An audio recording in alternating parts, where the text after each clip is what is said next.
Ladies and gentlemen, The Magnificent Ambersons was based on Booth Tarkington's novel. Stanley Cortez was the photographer. Mark Lee Kirk designed the sets. Al Fields dressed them. Robert Wise was the film editor. Freddie Fleck was the assistant director. Edward Stevenson designed the ladies' wardrobe. The special effects were by Vernon L. Walker. The sound recording was by Bailey Fessler and James G. Stewart. Here's the cast. Eugene, Joseph. It's striking that Bernard Herrmann is not mentioned in the end credits of The Magnificent Ambersons, Orson Welles' 1942 film.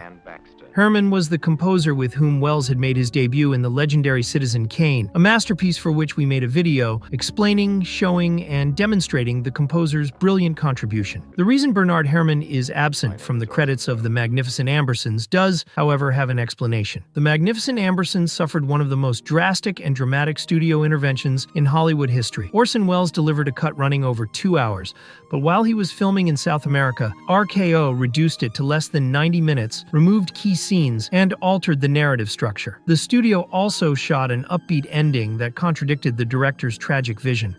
Bernard Herrmann saw much of his score cut, including essential dramatic passages.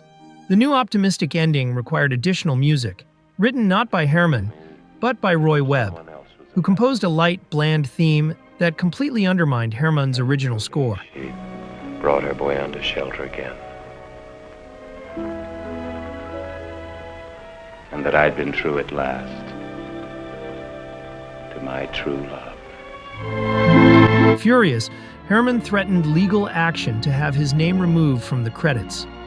The result was a mutilated film that nonetheless retains flashes of visual and narrative genius, and unfortunately, to a lesser extent, musical genius as well.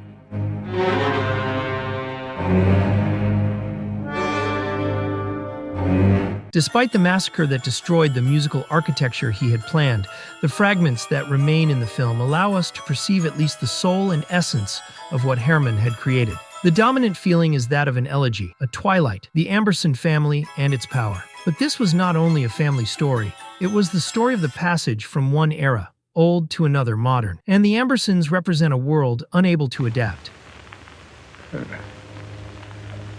It must be the sun. There wasn't anything here. The sun in the first place. Sun. Earth came out of the sun. We came out of the earth. So, whatever we are, it must have been here. The main theme of the soundtrack was not by Herrmann, but this 1880 waltz.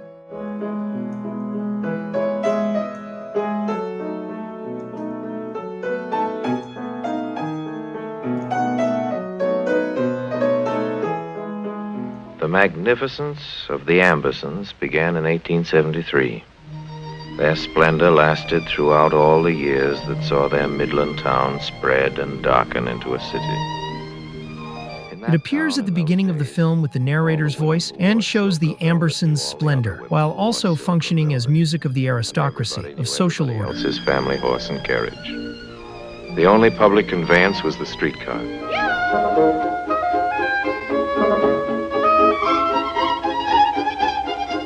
The waltz anchors the Ambersons to their glorious past. She found none to challenge her.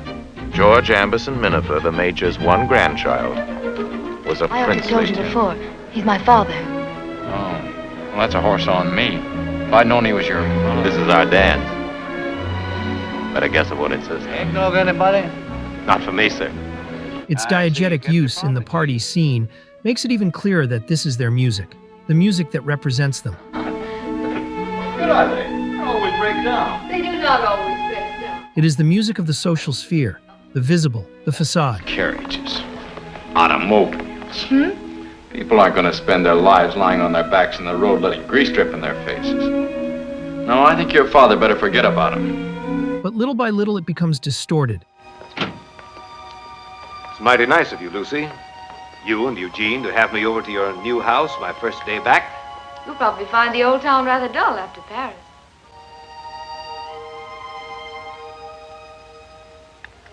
I found Isabel as well as usual. Losing consistency.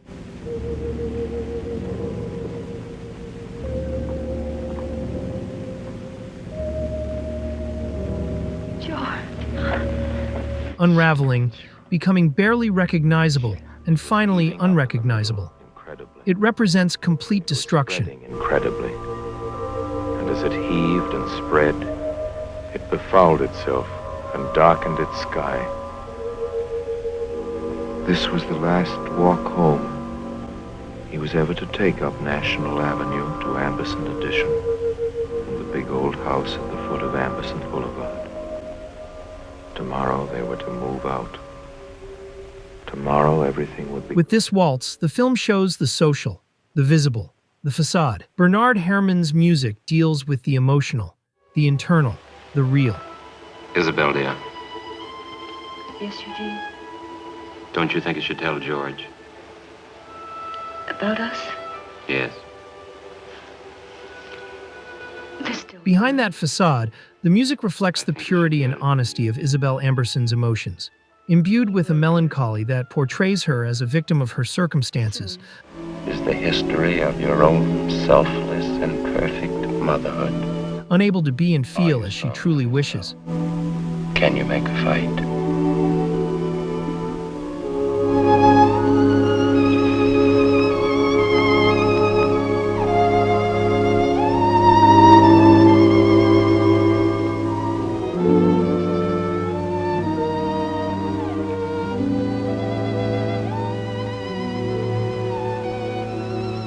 In brutal contrast is the music for her son George, which is grave and dark, reflecting his pride, immaturity, and unpleasant character, incapable of understanding the world changing around him. Neat in mind, Mary. I'll see who it is and what they want. Probably it's only a peddler. Thank you, Mr. George.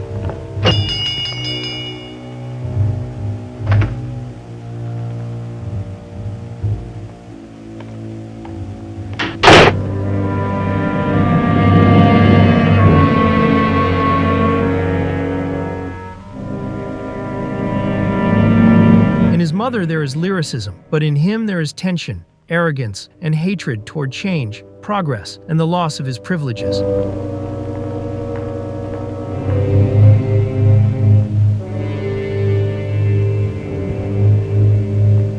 He is a character consumed by his own darkness.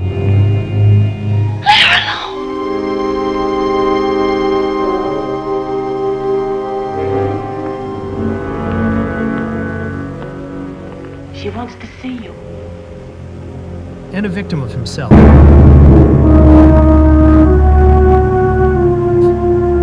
The emotional contrast between Isabel's pure, melancholic music and George's rigid, hostile music revealed the intimate conflict corroding the Ambersons, hidden behind the facade of a waltz that collapses. The destruction of the original cut prevented us from fully knowing what Bernard Herrmann had created to explain the social and emotional splendor and decline of the family, although in the final version his formidable intention can still be felt.